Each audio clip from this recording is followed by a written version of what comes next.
వికాస్,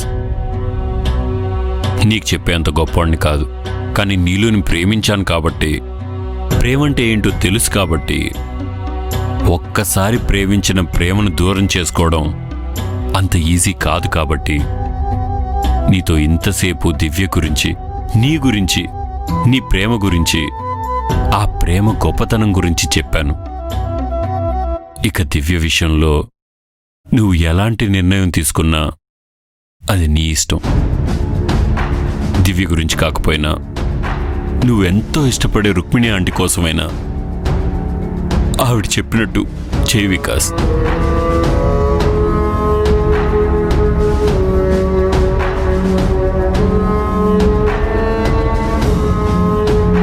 సరే వికాస్, నేనిప్పుడు బయలుదేరి చెన్నై వెళ్తున్నాను.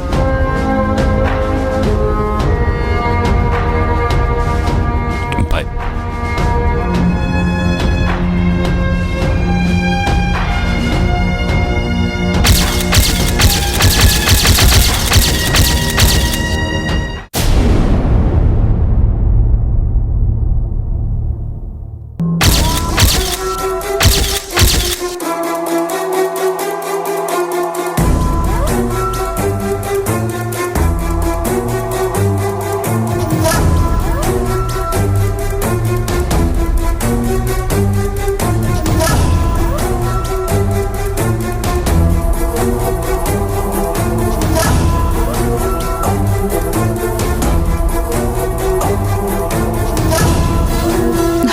వదినా, చూస్తున్నావుగా, కొన్ని చూడకూడదనుకున్నా కళ్ళు ఊరుకోవు కదా.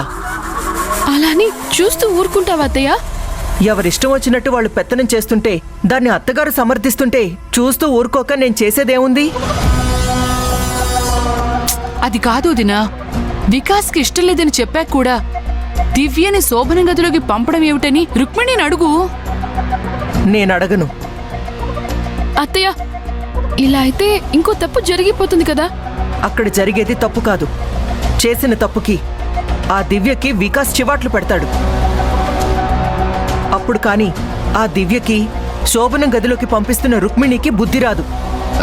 ఒకవేళ నీ అంచనా తారుమారయ్యి వికాస్ నీలోతో రాజీ పడితే? వాడి భార్య అంతే.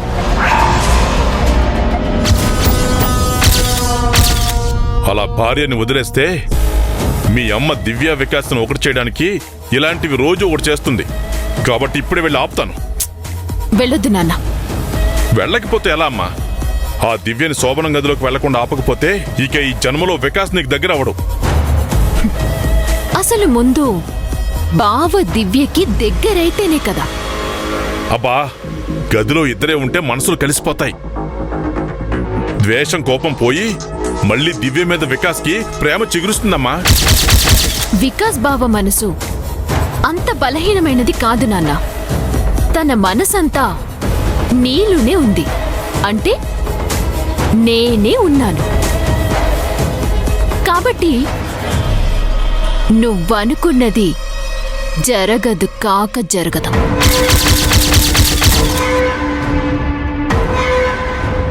బాగా కాలిన పెనం మీద నీళ్ల చుక్కలు చల్లితే ఎలా జుర్రుమంటాయో, దివ్య గదిలోకి వెళ్ళగానే తనని వికాస్ అంతే గుర్రుగా చూస్తాడు.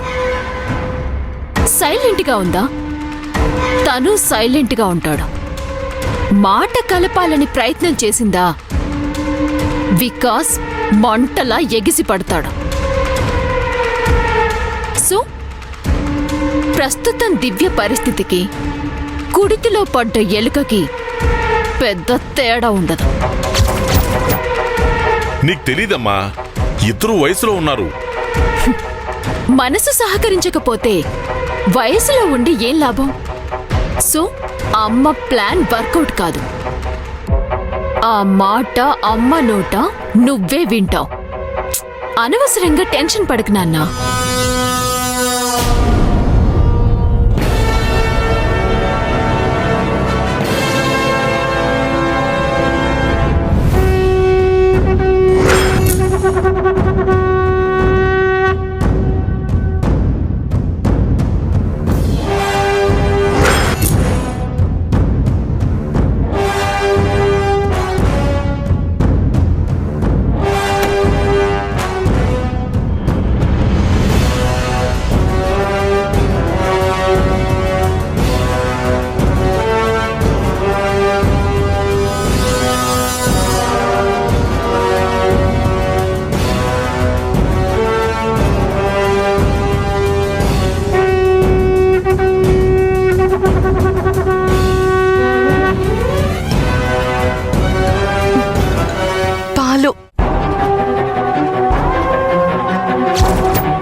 ఎందుకొచ్చావు? ఆ పాలల్లో ఏం కలిపి తీసుకొచ్చావు? నన్ను లొంగ తీసుకోవడానికి మందు కలిపి తీసుకొచ్చావా? అలా షాకే చూస్తావేంటి? నీకు అలవాటే కదా మందు పెట్టి మనుషుల్ని నీ వైపు తిప్పుకోవడం. మా అత్తయ్య విషయంలో నువ్వలా చేయబట్టే కదా అత్తయ్యకి తన కూతురు కంటే నువ్వే ఎక్కువ దగ్గరయ్యావు. అరే, తన కన్న కూతురు మెల్లో పడాల్సిన తాలి నీ మెల్లో పడిందని నిన్ను తిట్టాల్సింది పోయి ఇలాంటి ఏర్పాట్లన్నీ చేయించిందంటే అప్పుడే నాకు బాగా అర్థమైంది. అత్తయ్యకి మందు పెట్టి నువ్వు లొంగ తీసుకున్నావని, అత్తయ్యని నీ గుప్పెట్లో పెట్టుకున్నావని.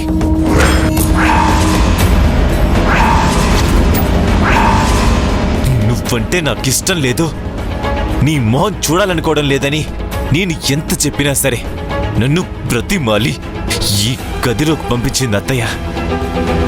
అంతేకాని నేనే నువ్వు చేసిన తప్పుల్ని మన్నించి నిన్ను క్షమించి ఇక్కడికి రాలేదు. నేను కూడా అంతే. అమ్మ బలవంతం చేసి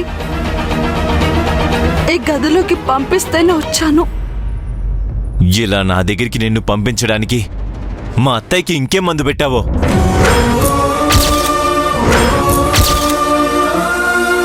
నేనేం తనకి మందు పెట్టలేదు. తనే నాకు మంచితనమనే మందు పెట్టి ఇక్కడికి పంపించింది.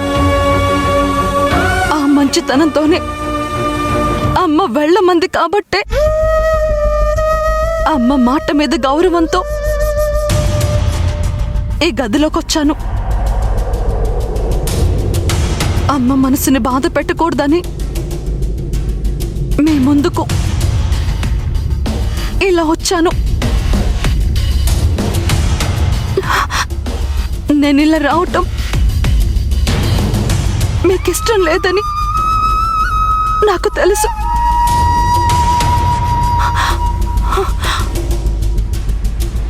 అయినా అమ్మ సంతోషం కోసం వచ్చాను. నువ్వు ఎక్కడికైనా వెళ్ళగలవు, నీకది వెన్నతో పెట్టిన విద్య కదా. అలాగే కదా మా ఇంట్లోకి వచ్చావు. పొరపాటు.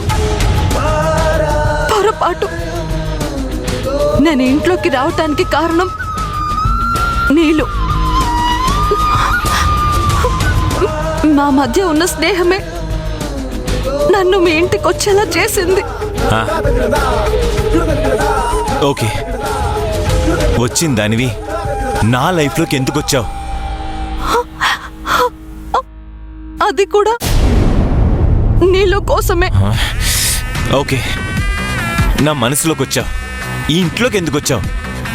నీలో కోసమే. ఏ, సిగ్గులేదా ఆ మాట అన్నానికి? ఎందుకు సిగ్గుపడాలి? తప్పు చేస్తే సిగ్గుపడాలి, కాని పని చేస్తే సిగ్గుపడాలి. స్నేహం కోసం, స్నేహితురాలి కోసం తప్పని తెలిసిన దాని ద్వారా స్నేహితురాలికి మంచి జరుగుతుందని ఒక పని చేశాను. దానికెందుకు సిగ్గుపడాలి? ఆహా, అయితే తమరి ఇంట్లోకి వచ్చి నీళ్ళుకి చేసిన మంచేంటో? తనని నీకు దగ్గర చేయాలని ప్రయత్నించాను, కానీ నువ్వు నాకు దగ్గర అయ్యావు కదా. దగ్గర అవటం అంటే క్లోజ్గా మూవ్ అయితే, క్లోజ్గా మాట్లాడితే దగ్గరైనట్ట? అసలు దగ్గర అవటం అంటే నీ దృష్టిలో ఏంటి? ఇష్టపడినట్ట? ప్రేమించినట్ట? కాదా కాదా? సరే, అలాగే అనుకుందాం. నేను ఏ రోజైనా, ఒక్క సందర్భంలో అయినా నేను నిన్ను ప్రేమిస్తున్నానని చెప్పానా? ప్రత్యేకంగా చెప్పాలా? చెప్పకుండానే ప్రేమిస్తున్నానని ఎలా అనుకున్నావు? ఇప్పుడు మోసం చేశానని ఎలా అనుకుంటున్నావు? క్లోజ్ అంట అంటే నువ్వు క్లోజ్గా మూవ్ అవ్వడానికి ప్రేమకి ఎలాంటి సంబంధం లేదంటావా? అదే కదా చెప్తున్నాను. హా, మాటలు నేర్చిన చిలక పలుకులు చాలా బాగుంటాయి. ఆ చిలక ఈ పంజరంలోకి వచ్చింది చెడు ఉద్దేశంతో కాదు వికాస్.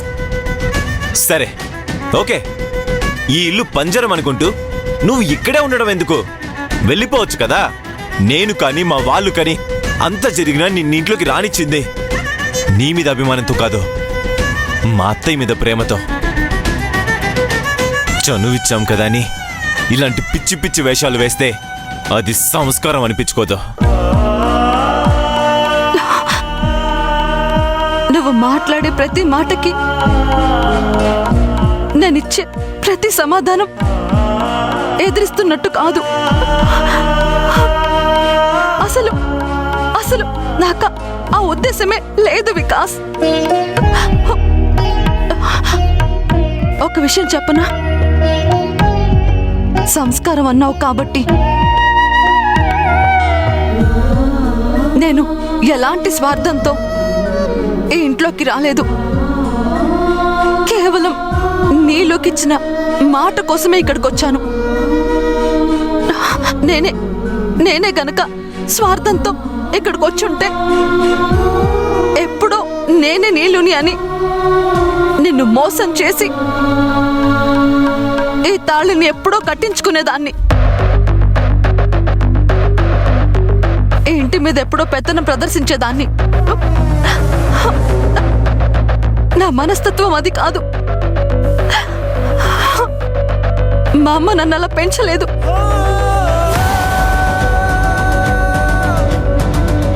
ఎవరికి ఎట్టి పరిస్థితుల్లోనూ మోసం చేయకూడదు అని, అన్యాయం చేయకూడదు అని నాకు చెబుతూ పెంచింది.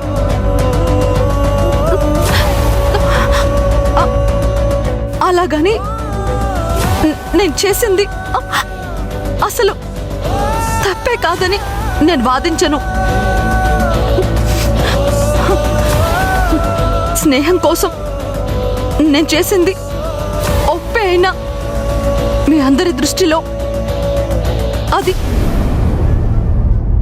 అక్షరాల తప్పే.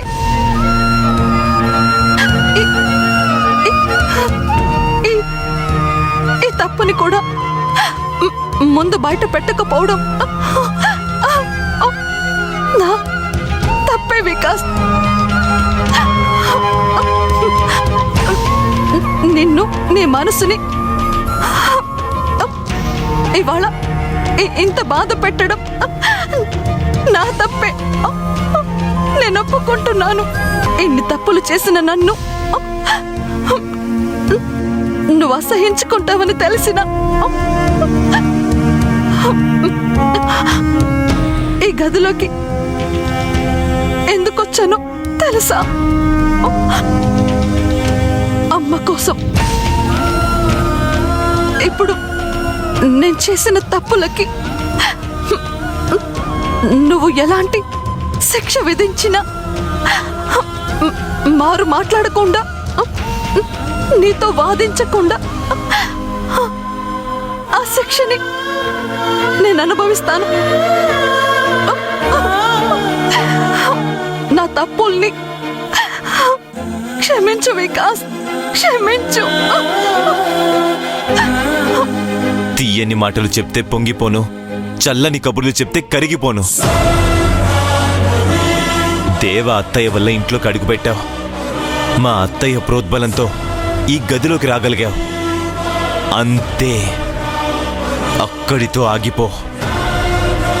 నా గుండెల్లోకి రావాలని మాత్రం ట్రై చేయకో.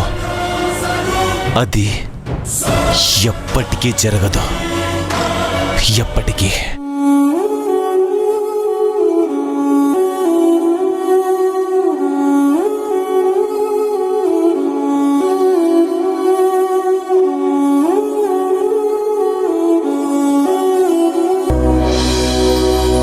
ఎప్పుడూ ఒకలా ఉండదు, ఎక్కడ ఆగిపోనివ్వదు.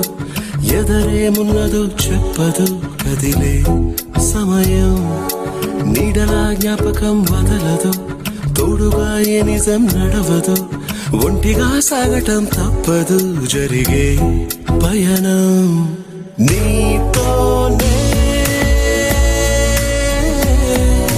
మొదలైందా నీతోనే ముగిసిందా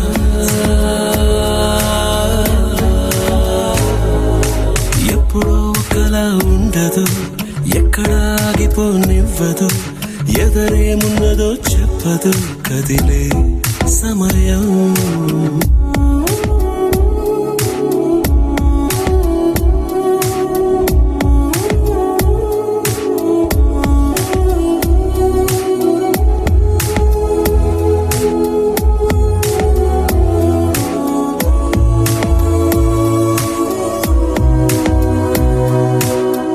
ఇదే కదా కోరిందని వేరే ఇంకేం కావాలని అన్నామంటే ఈనాటికి రేపంటూ ఉంటుందా ఇవాళ్ళెంతో బాగుండని అయినా ఏదో లోటుందని ఇంకా ఏదో కావాలని అనుకోని రోజుందా కనకే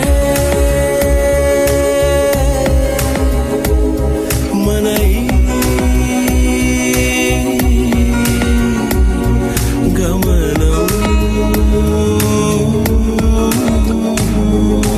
ఎప్పుడు ఒకలా ఉండదు ఎక్కడ ఆగిపోనివ్వదు ఎదరేమున్నదో చెప్పదు కదిలే సమయం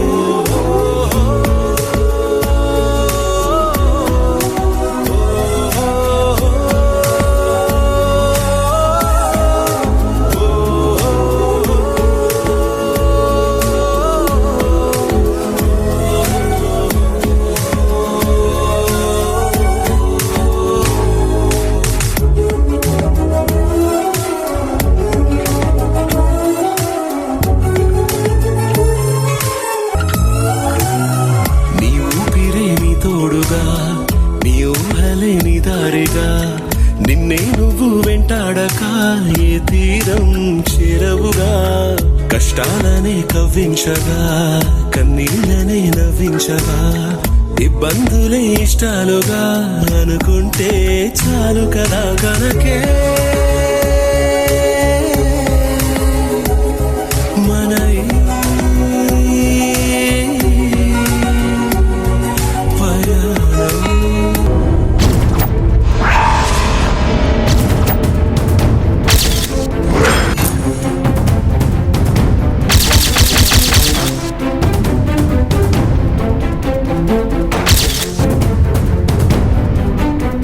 ఎస్ ఇట్స్ సాల్వ్డ్. ఇంత లేట్ అయిందేంటి దివ్య? ఇంత ఆలస్యం చేస్తే ఎలా? అవతల నాకు చాలా పనులున్నాయి. ఏంటి అలా చూస్తున్నావు? ఈ టైంలో నేను ఇక్కడున్నానేంటా అని డౌట్ వచ్చిందా? నీకోసమే వెయిట్ చేస్తున్నాను దివ్య.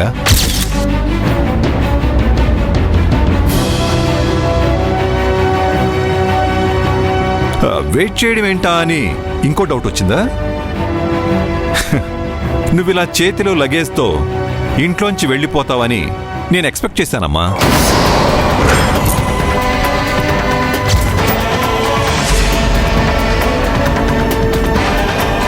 అసలే గుండెల నిండా భారంతో బాధతో ఇంట్లోంచి వెళ్ళిపోతున్న నీకు కనీసం సెండ్ ఆఫ్ అయినా చెప్పి కొంతలో కొంత నీకు రిలీఫ్ ఇద్దామని నీకోసమే వెయిట్ చేస్తున్నా.